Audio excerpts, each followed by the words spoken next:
Hi, everybody, and welcome back to the Soul Booth. I am clearly underdressed for this episode. It's been, I was worried about what I was going to wear today. Now, for anyone listening to the podcast, you're just going to have to go to thesoulbooth.com and check out my guest's outfit. But for those of you watching video, there it is. May I introduce Michael Lund? Oh, my soul, Nancy. It's nice to be here. I think I would have had a soul patch going, but facial hair doesn't do me very good. So. Oh, my soul. Okay, so I think we need to actually start with an explanation of the suit. But before that, I'm going to play word association. I'm going to take you to a serious place first and say, what do you think of when I say the word alcohol? What I think now or what I used to think?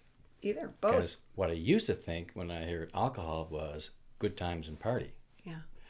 When I think about it now, I think of past life.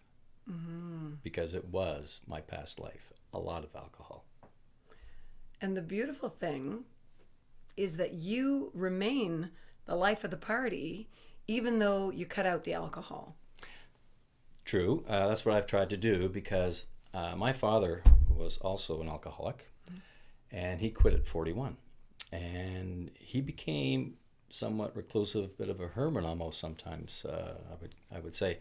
So one of the reasons why it took me a while before I actually stopped drinking was I didn't want to become like my father, and I didn't want to, although I knew I had to stop, it was getting worse, I was going down that downward spiral, but I said, I don't want to become that person that doesn't go anywhere and do anything. Mm-hmm. So it took me a while to catch on to the fact that I can go back and do the same things I did before and have a great time and wake up the next day and, number one, remember what I did, remember what everyone else did, and also wake up feeling fresh and not wasting the entire next day.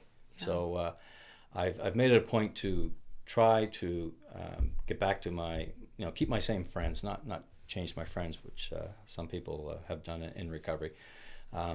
But no, I've pretty well kept doing the same things. So that part's been great. Yeah. So I want to let you know that the reason this came about was I attended Mike's parents' funeral in June, right? And I watched him afterwards that night at a family like Irish wake. There's no other way to describe That's it. That's what Mom wanted. Oh my gosh! After the reception, at the family house, and Mike Lund comes from a very gregarious, loud, boisterous, fun and funny family. And there was lots of booze flowing that night and lots of laughter. And you were right in the middle of all the craziness, sober. And we saw each other the next week. And I said, I was going to reach out and tell you how much admiration I have for you and that you were able to just sort of be in, following a very stressful situation, to be in a alcohol infested party and still just, enjoy and be in the moment mm-hmm. with your family. And that's how this came up. Yes, I remember that. And it didn't take that long, actually, to get into that mode because, like I said, with my father, I realized that I really had to, I enjoy that part of, that socializing and everything else. And just the only thing different was I treated it like a diabetic. Like a diabetic would have to change their intake of food and sugars and stuff. So I'm just an alcoholic who has to change my intake of alcohol, reducing it to zero, basically, mm-hmm. is what I've done. And I have a partner now who has done the same thing. She has done the 4 years she's been sober. I've been sober for 4.5 years. She's been sober for pretty well the same time. And we've managed to go to dances and parties and functions and everything else that we would normally do without alcohol. And at the very beginning, it was a little bit different, and we kind of said, okay, we're going to set the rules that if things get awkward, we've got our keys, we can go. Parachute. We can get out of there quickly. now we kind of hang around and say, hey, does anyone need a drive? We're here, you know, to help out, because I know what it's like to go through a DUI charge, and it's not fun. So, and I'm still paying for it for mistakes. So we're open to helping people, you know, if they're going to enjoy having a few drinks, because not everyone that drinks is going to be an alcoholic. Some people, it's a very powerful drug. I found that out firsthand. And it certainly took me down. It's taken a lot of people down, and you know, you have to make some serious life changes, or life is going to change you. It's funny you use the expression, it takes a lot of people down, but there are also a lot of people it drags down. You know, not all the way, but I want to talk about our society's relationship with alcohol, because I've just come back from a lot of time at the cottage in the summer, and it's, once you hone in on it, since we had that conversation at the beginning of the summer, I've just really been focused on this subject, and I watch and I'm like, alcohol's everywhere. And in the summer, it's just part of cottage life or vacation, and you know, you're on the beach and it's the afternoon and everybody's drinking beer and so on. And that's not to say, you know, people can't imbibe responsibly, but I just want to talk about that relationship that our society has with wine and beer and booze. And I was heavily into that because, you know, everything that we did, you know, I started at 13, and I went hard for 40 years until I was 53 years old. I mean, we would play hockey, and I play in a league over in Dartmouth, and you know, you play 8 o'clock in the morning, and you would be drinking beer at 8, and the game be over at 9, and you'd be drinking beer, and this went on. As a matter of fact, if your number was up to bring the beer, and you didn't bring the beer, you weren't allowed to play. You had to go get the beer. It was more important than the hockey. Okay. At 8 o'clock in the morning. 8 o'clock in the morning. This went on, not just our team, but leagues all across. So it's something you really got to watch out for. And people don't realize that, you know, if you ingested something the night before, it takes, you know, an hour and a half before it clears your system, one drink. So if they're drinking the next morning and they've still got some in their system, they don't realize it, that they're over the limit. Yeah. So. Okay, we can't go any further without addressing the elephant in the room, the suit. The suit. Well, this came about, my buddy's daughter was getting married this summer, so it just happened a few weeks ago, up in the Malagash area. And so there was going to be a beach wedding with people staying at various cottages strung out along the Malagash North Shore overlooking PEI. So I said that, okay, this sounds like it's going to be a good time. And Dave said there was going to be free booze involved. So I said, okay, I will be the designated driver to make sure these people get to their cottages, because getting a cab up there is almost impossible. They'd have to call from Truro, I guess. So you knew this as soon as you heard about the wedding. You knew you weren't going to be the best man, so you knew you had a role. I would be the second best. Yeah. So the first thing I did was I'll say, oh, okay, I'm going to get a hold of Don Cherry, because I noticed that Don Cherry, he doesn't use the same outfit twice. So what does he do with it? So I emailed him and asked if I could get one of his suits to borrow, you know, one that he wasn't going to use anymore. Didn't hear back.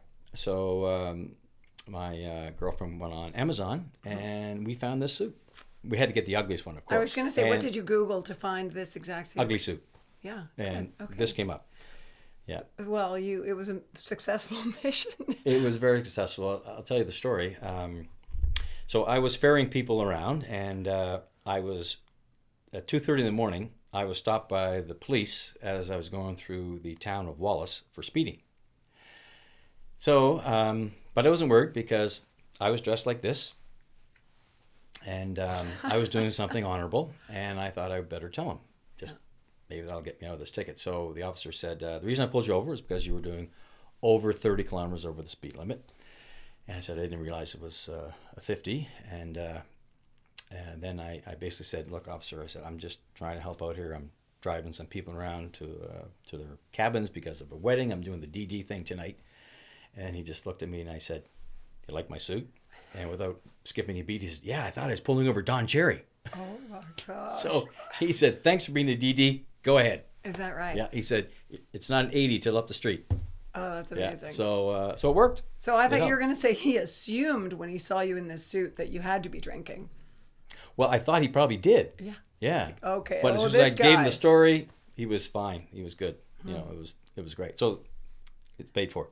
So that was a very different experience than having been pulled over when you were under the influence. Oh, exactly. So you want to, where do you want to start with your story? Well, you talk about being 13. my story started when I was 13 years old.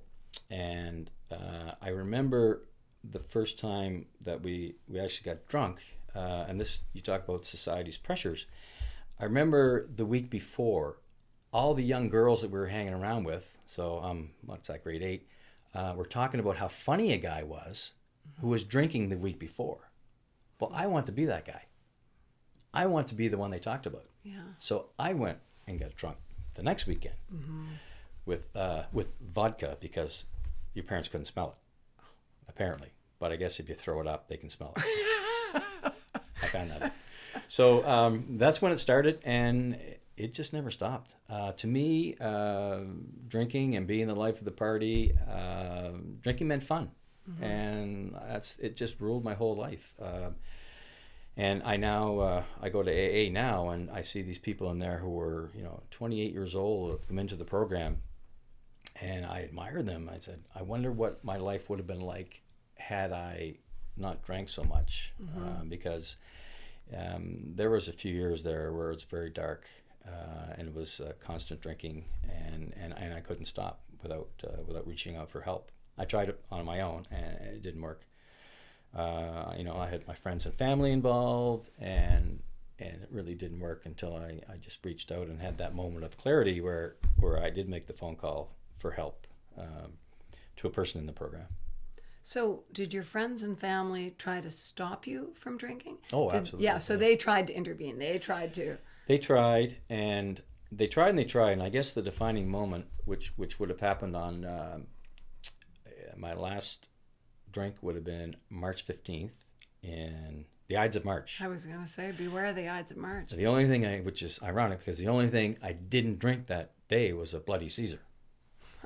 So the Ides of March was the last day, and on the 16th, my friends had said, we're done.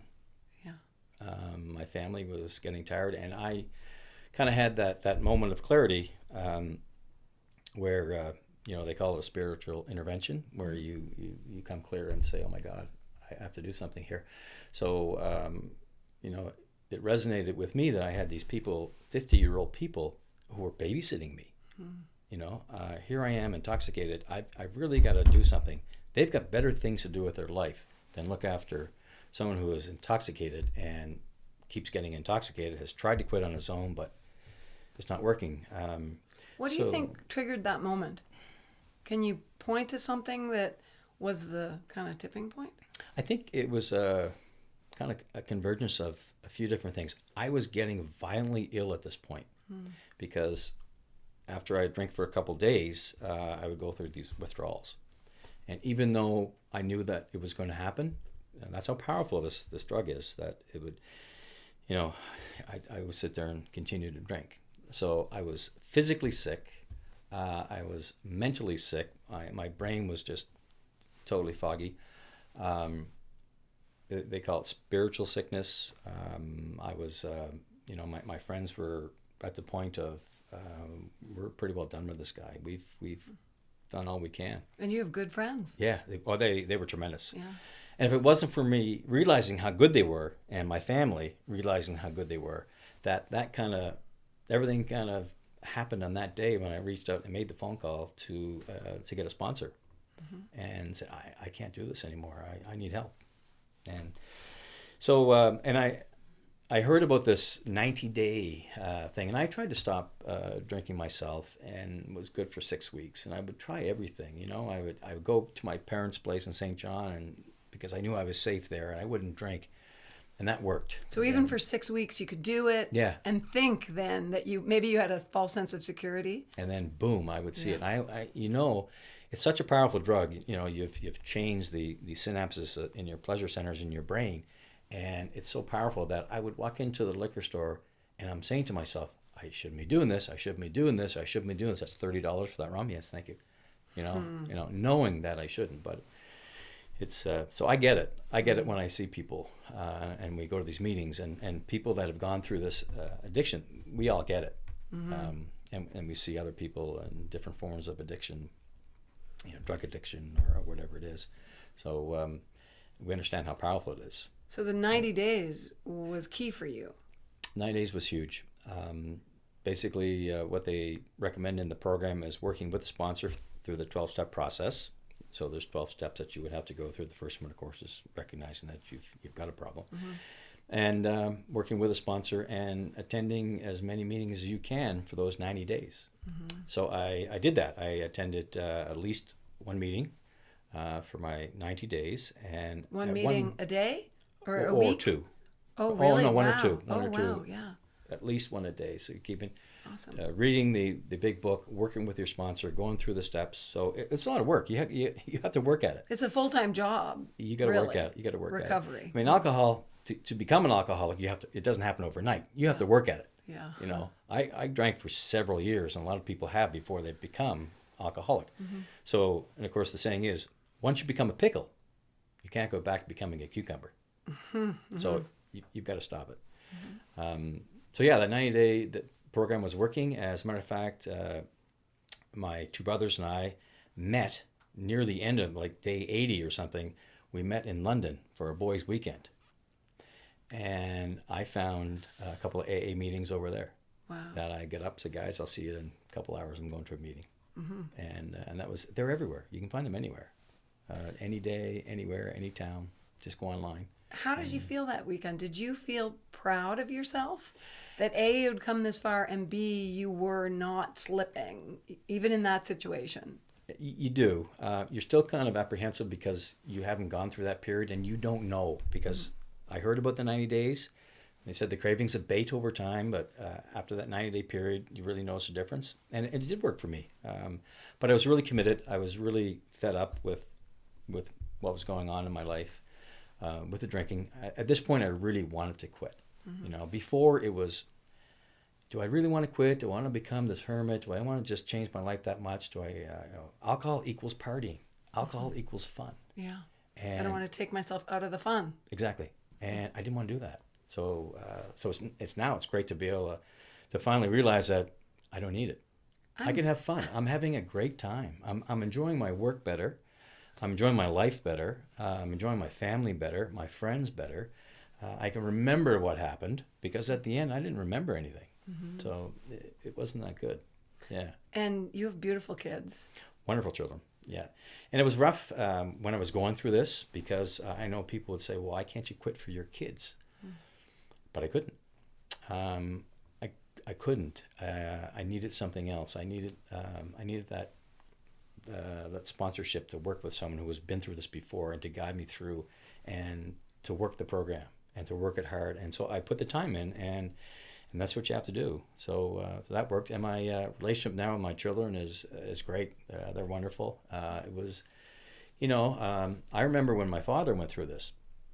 I was 11 years old and when he quit, but I do remember some things about what was going on. And as a 9 and 10-year-old, you don't know everything that's going on. But I knew there was a few things, and I can remember not wanting anyone to come to our house on a Saturday because Dad was drunk. And so I knew what my kids were going through because I went through the same thing, with my father. So that was tough to get over, but my kids have welcomed me back and are very happy with my sobriety, and so it's everything about my life that has changed my relationships with people and with my partner. Everything is just so much better now. It's amazing. Yeah, and like I said, I never thought that I could ever do it. I never thought I could quit, and because I went at it pretty hard.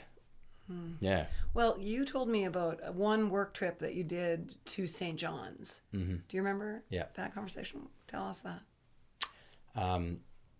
We're talking about bottoming out, right? Yeah, I had several bottoms. Yeah, I had several. I saw that mischievous grin there. Yes, yeah. He's so tempted to make a joke. I can't believe I've never seen you be so serious and adult-like. I'm restraining. It is amazing. Yeah. So I went to St. John's on a work trip. This was near the end, and I was there for 3 days. The only time I left my hotel room was to go to the liquor store. I didn't make one sales call when I was there. I didn't see any customers. Nothing. As a matter of fact, when I went to get on the airplane, they told me I had to go get coffee and wait a couple hours. Oh wow! So it was not good. So that's how that's how bad it got. It got so bad that I actually made the CBC News. Yeah, because I was driving up to Cape Breton after I got charged with a DUI. And I'm listening to the radio, and CBC came on, and it said they had pulled over someone, and they announced that the limit was an outrageous amount over the .08 allowable limit, and so yeah, that was a low point. Wow. I'll never forget that. How were you feeling about yourself at that point? Horrible, because I couldn't quit, and everything, my body was, I was in pain. I would have these horrible hangovers, and I'd be shaking and sweating and all that stuff. It wasn't very good. And I guess I didn't look very healthy because I wasn't very healthy. I wasn't even, by this time I wasn't working out. I wasn't doing any sports. I wasn't really involved in much at all. But alcohol was really it was taking me down. Yeah. I just see this spiral. Yeah. When you say that, I just see this image of a total negative spiral. Yeah. Huh. It was not a pretty place. It was not a pretty place. So I thank my sponsor, the AA program, my friends and family who supported me through that, because I couldn't have done it without them. There's no question. I wouldn't be here. I know that. There was a guy in the program. Before he got into the program, I received a phone call. And I get phone calls occasionally about this. And I have no problem meeting with people for a coffee and say, this is what happened to me and this is how bad it got. So is this people who are saying, I think I have a problem? Yes. Yeah. Yeah. Or I get phone calls. I have a friend of mine who I think has a problem. As a matter of fact, I know they have a problem. They just won't admit it. And you're a safe person for them to be to have as a first point of contact. Yeah. They're not calling a program. They're calling Mike Lund, who's a great guy, can talk to anybody. I tell them what happened to me, and this is what happened. So give me the information. I'll tell you where they're at, and I'll say, yeah, they need help.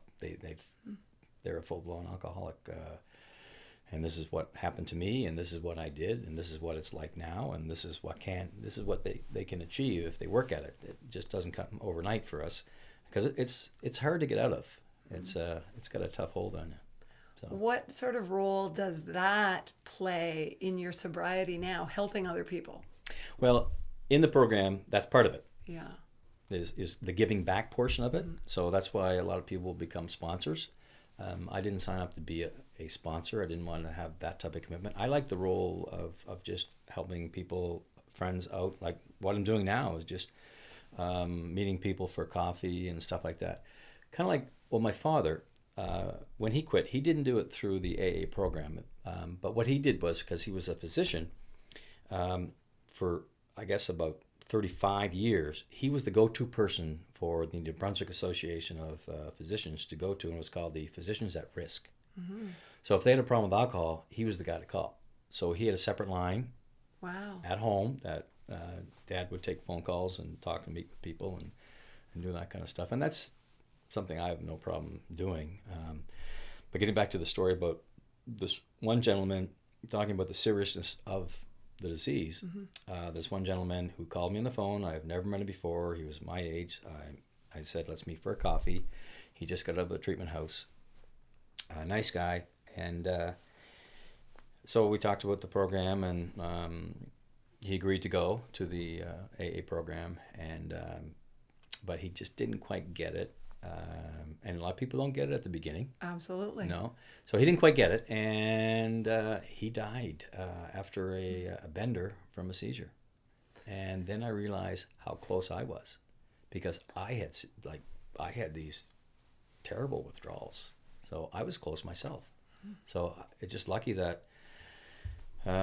next one, lucky that I made that call on March 16th, 2013. Or I could have been next. Yeah. I had a friend when I worked at ATV long ago who had a husband who had been an alcoholic and had just started on drugs and I think drinking again. And she confided in me, and I called my friend Joe, who had helped many, many alcoholics in this city, and he is no longer with us. But he was, it was a role for him, and it was a role he really treasured in a way, and partly because it kept him sober. Oh, it does. It helped. It helped. It helped to know that he was helping others, No but question. it also helped him. Yeah, and that's part of the program they talk about is helping others, and that's a big part. When you go to these AE meetings, and I still go on my Saturday morning group, everyone is there to help everyone else. It's amazing because a lot of people think it's some type of cult. When I first went, it was amazing. When I first said, "My name is Mike and I'm an alcoholic," it was like a third party saying it. I couldn't believe I said that. But it's true. Yeah. I was. It's like you're outside your body witnessing this scene. He's saying this. He's admitting he's an alcoholic for the first time. But after a while, you get used to the group and the stories and the camaraderie and the friendship and the well-being and just the association. I mean, it's a lot of self-help and it's a great group for helping others. So I'd recommend going, people, for anyone, I guess. Yeah. So, I've talked about this before with other guests in the Soul Booth, this idea that connection is one of our fundamental human needs, a true, authentic sense of connection with other humans, and that you can't have real connection without vulnerability. And I had a conversation today with someone saying I was having this conversation and so looking forward to it. And we talked about women and alcohol and women my age. And I, having tuned into it a lot this summer, and watched, I really noticed that when women talk about conflict in their lives or problems with their kids going away or whatever, it always comes up, whether it's on Facebook and you see the messages, "Oh, wine, you need wine." Yeah. And it's a joke, and a lot of people mean it as a joke. Yeah. But I also know that wine for women plays such a major role in our lives, in our social setting. And it came to me that if a woman is saying, "Oh, you've got a hard time, you're having a hard time, I'm bringing a bottle of wine over," it's partly because, as my friend pointed out today, you fear you can't be totally vulnerable with someone without that liquid courage sometimes, or that liquid lubrication, the social lubrication, the swing oil. Yeah. How do you feel about that? Well, I must say about women in the program, there's a lot of them now. So they are getting the message that, and they are, coming in. I'm sure years ago they just stayed at home and drank, whereas now they're coming out. So they are coming out. But yeah, the association, alcohol cures everything. I mean, people drink for a reason. I mean, everyone started drinking. You get that warm buzz, and then you get a hangover. So I'll get the buzz and get a hangover. But the more you drink, you reach that point. What I believe anyway, I mean, the more intoxicated you get, the closer you get to that point of no return where your midbrain is controlling everything and you just can't stop. You just want to drink all the time. So they have to be very careful about that. And an association with, like I said, alcohol and fun, certainly in this region, because I know, speaking to people in Vancouver, it's not quite the same as here. Whereas, okay, we're doing this, who's bringing the booze? East Coast. We're doing this, who's bringing the booze? We're Right. playing this, who's bringing the booze? We're having a dinner party. It's not what are you making, what kind of wine are you bringing? Yeah. So that association with having fun and alcohol is quite prevalent here, probably more so than most places. East Coast, yeah. That's because I know in Newfoundland it's pretty prevalent as well. I've been there. Kiss the cod. Yeah, I've been there. and Kissed the whole a few. bit. Yeah. But I guess I'm interested to know how you feel about those people who drink, drink frequently, but don't get drunk. Because I remember in university hearing that the definition of being an alcoholic was not that you get loaded all the time, but that you have, more than seven, like moderate drinking is considered 7 drinks a week. And that's a 5-ounce glass of wine is a drink. And these days, you have the choice between a 6-ounce or a 9-ounce. Or the toilet bowl. Yeah. Yeah. And so how many people do you think are out there in a gray area that could be in danger, that they're doing okay, but they could slide? Well, obviously there's got to be a lot. And I don't know the stats on that, but there's a lot of people out there that you can tell that drink, but they don't drink a lot on each time. Like they'll have a few sips of wine here and there. There's a lot of people that can take alcohol socially and are okay with it. Obviously, quite a few, but again, there's a lot of people that are what we call heavy drinkers who at some point in time could fall into full-blown alcoholism where they can't control it. So those people have to be very careful. And if you're drinking for the wrong reasons, I tell people if you're going to drink, drink because you're happy, not because you're sad. Yeah. Because alcohol's a depressant and it makes it worse. So if you can handle it and alcohol is something that you can enjoy and in moderation, then drink for the occasion. But no, drinking when you're sad just makes everything worse, and it just brings everyone down. And the lasting effects, it's not good. Or if you're anxious, and that's, I have to say, I would fit myself into that category, because although most people wouldn't believe it, I can have some social anxiety to go into a cocktail party. I always feel that, I'll feel better if I just have 1 glass of wine. Yeah. And I look at that and I go, okay. So as you're saying, it's not that I'm drinking a ton, but what's my reason for drinking? What's my reason for wanting to pour myself a glass of wine? So I've come back from, cottage country for much of the summer and said, okay, nope, I'm drinking nothing. And there have been a couple times this week when I think, oh, well, maybe I'll just have a glass because I'm going out. And then I go, no, wait, you're going to be true to this. Yeah, good for you. And but it's partly out of respect for you. And this is solidarity. And it's good for me to say, that's great. How often am I going to feel that, oh, well, no, I can just, because I can talk myself into it just as I can with chocolate. And I mean this with all due respect, but I can see the addictive cycle with my addiction to chocolate. Yeah. Because I will absolutely say, no way, and I'm not going to do it. And the next thing I know, I'm having some, and then I feel badly about myself for not having the strength not to have it. And it may seem ridiculous to you for me to compare it to chocolate, but I have that little window into what you're talking about. Yeah, addiction's addiction. I mean, I got addicted to smoking Colts cigars. I started smoking them on the golf course. And then I started smoking them off the golf course. And then one night I realized that I was smoking a lot of them. and I quit. And that was it. I quit. That was easy. Quitting drinking, it was tough. It was tough. It took me a while. It took me a few years to really be able to do that. And now I guess I have an addictive personality because chocolate is also on my list. Yeah. But as they say, no one ever gets arrested for fat driving, so we're okay. So your addiction to chocolate is I think I'm addicted to chocolate. Better. Yeah, but I'm safe. Yeah, no kidding. Yeah. So, what keeps you sober now? Well, I remember how bad it got. That's the key. Never forget how bad it was when you're shaking on the floor and your body hurts and you're sweating and you can't even swallow because of the heartburn is so bad.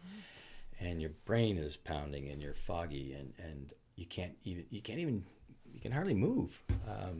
You get that bad. And to remember how bad I felt with DUIs. So getting caught over the limit was was terrible, and I'm still paying for it, my mistakes. But remembering the past and how bad it was, and of course now realizing how much better it is now.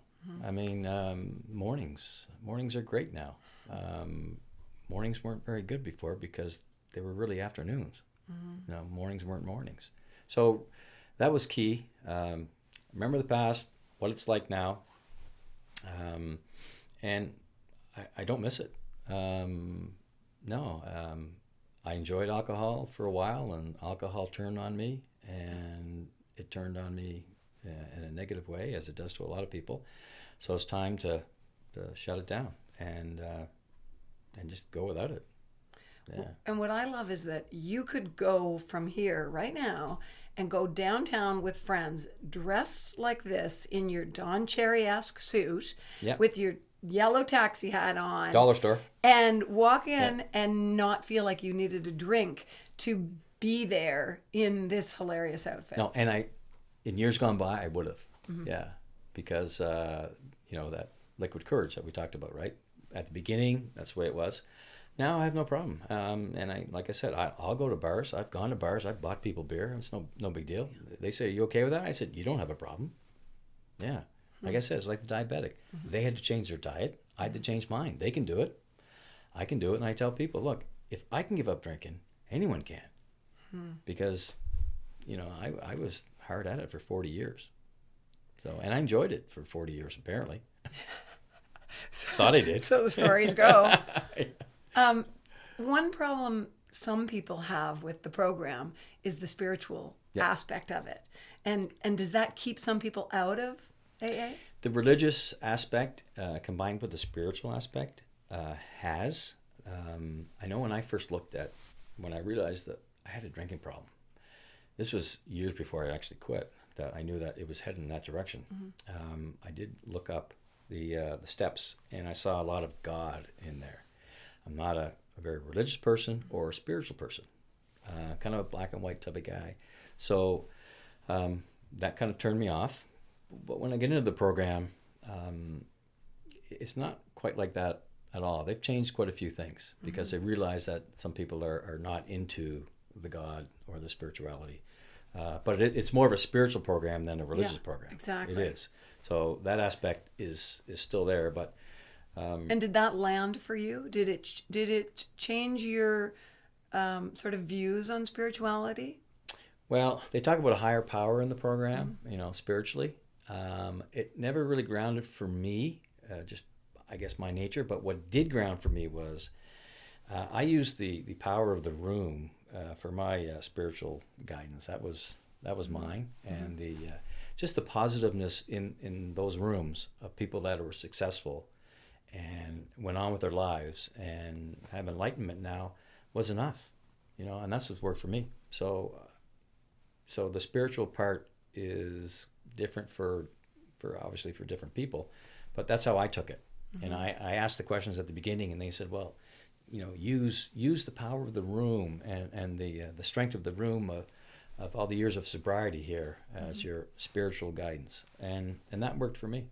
And by that, do you also mean that sense of authentic connection?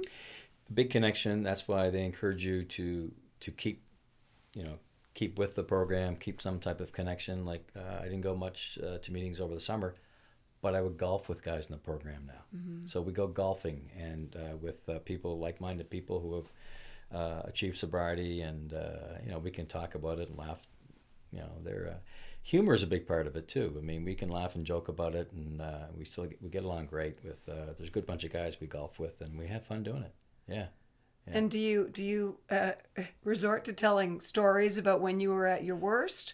And that's a good reminder. That does happen. Yeah. That does happen. Yeah. Probably not as much as you think, but we do bring it up. About doing this, especially when you're in a, like a foursome. Not if you're in a bigger group, but if you're in a small group, you can tell stories about what you did, and they're all very similar. They get it. Oh, they get it. Yeah, they've been through it. They get it. We've all done some crazy things that we're not proud of. But we've got past that, and we've moved on, and everyone's much better for it. Well, they say what doesn't kill us makes us stronger. Yeah. But I also think that, you look at what you consider your mistakes and your failures in the past, but they all bring you to where you are. Yeah. And it sounds like you're pretty happy where you are. Yeah, I'm very happy where I am right now. It's, I look at my work differently too. There was a point when I wasn't happy with what I was doing with my job. I didn't really like it. I was working too hard. I was traveling a lot, and I didn't like it that much. The money was great, and I kept chasing the money, and that was important to me at the time. But things aren't as important as they used to be. Life is more important right now, and family and friends are more important right now. And my job, I've gotten to like my job better. Mm-hmm. Yeah. So I liked it, then I didn't like it. Now I like it again. Now it's time to retire. Yeah. So, perfect. Yeah. And you're going to wear this suit to my retirement party. Yes, you'll see it again. And probably on your tour of North America. I'm not sure what we can bring, but I should bring this. The Americans will love it. I don't think they know who Don Cherry is. That's a story for another day. When you are finished touring North America with your girlfriend, come back and talk to me in the Soul booth, okay? I will do that. I will do that. Yeah. Thanks, Mike. This is really helpful. Maybe we should end with what's your best piece of advice? Because what I've heard you say is that, when you hit bottom is really ugly. Yeah. But there are a lot of people who are drinking too much who could slip there, and they think, no, that's not me. When they hear you describe, you at your worst, they can say, no, okay, that's not me, and they feel better about that. But yeah, it can happen. Like I said, with me anyway, I felt the more times I became intoxicated, the closer I got to that point of no return. And I didn't think I was going to hit a bottom. Like 5-10 years ago, I didn't think I was going to hit a bottom. I thought, oh, that's not me. But alcohol is a very powerful drug, and it will take you down. And like I said, I would be doing things that I would not normally do, and I had no way to stop it.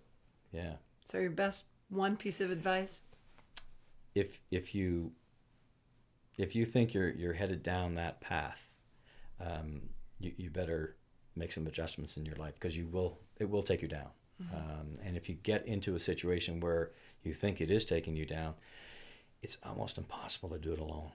It really is. You really got to seek help from people who have been there and done that before, and the association with some other people who have gone through it and will go through it with you. And a lot of people think that people that are drinking too much are trying to take themselves out of reality and putting themselves into they're escaping something. So there's a lot of people that have been like that in the past. I don't know if I was in that category. I just took off running and at the age of 13 and just never stopped. I just liked it. So, but I know there's a category of people that are trying to get away from reality. Things aren't going right, so they get into the booze and they can escape for a while. But it's a depressant, and it just makes it worse. So if you find yourself getting into drinking more and more, and having those days of not being able to stop, then you're gonna have to make some changes in your life, because it's gonna happen. Yeah. I think for so many people, if you look at almost any problem they have that they struggle with, it can often be boiled down to this sense that I'm not enough. I'm not good enough. Yeah. And I think that that's at the, underlying why a lot of people drink. Insecurity is, yeah. And that leads to that vulnerability of not wanting to have someone really see you. But I guess what I'm hearing from you that I love is that you are feeling good about Mike. You like Mike. Yeah, I like Mike now. Yeah. I didn't for a few years. Yeah. And I'm sure a lot of people didn't like it, but so I've made the 180 and have come full circle, and it's just so much better. That's what I can tell people. What it was like then and what it was like now. To compare the two, it's night and day. Yeah. So. Thanks for having me. Sharing this with us. It's been soulful. It has been so awful. Yeah. Look, you like And we the have the booth? Soul Sisters here. Do you like the booth? I love it. The Soul Sisters behind the camera. And your daughter's boyfriend actually Travis do did this? my upholstery. He did this? This is my old restaurant booth from the Palliser restaurant outside Truro. Mr. And he T. worked magic. He's Travis, good. Yeah. He's very good. I've seen the Yeah. other stuff. This is really good. You want to talk to Travis or Mike? Call me. Send me an email. Drop me a note. Anyway, thanks everybody. Thanks Mike so much. Good night. And see you next time on the Soul Booth.